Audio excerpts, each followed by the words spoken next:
Depuis 2011, la guerre civile en Syrie a fait plus de 250 000 morts et a provoqué le déplacement de plus de 4 millions de réfugiés. Mais qui sont les forces en présence sur le terrain?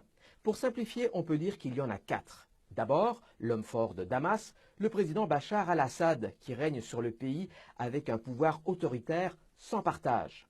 Face à lui, il y a les rebelles, une sorte d'agglomération de groupes un peu différents, par exemple l'armée syrienne libre, mais également des groupes islamistes et même le front al-Nosra, qui est affilié au groupe terroriste Al-Qaïda. Ensuite, il y a les Kurdes qui voudraient étendre ce qu'ils appellent leur entité territoriale, le Kurdistan. Enfin, bien sûr, il y a l'État islamique qui lui tente de s'élargir de plus en plus à partir de son fief de Raqqa. Mais qui soutient qui dans la région?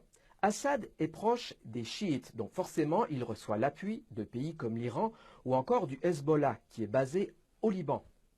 Les rebelles, eux, c'est l'inverse, ils sont soutenus par les sunnites et d'autres pays comme la Turquie, la Jordanie et l'Arabie saoudite qui fournissent argent et armement.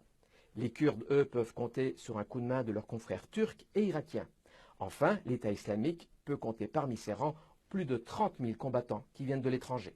Et qui sont les grands joueurs internationaux présents également? Bien sûr, on peut commencer avec la Russie de Vladimir Poutine, indéfectible allié de Bachar al-Assad, qui depuis le début tente de combattre les rebelles qui sont hostiles à Assad.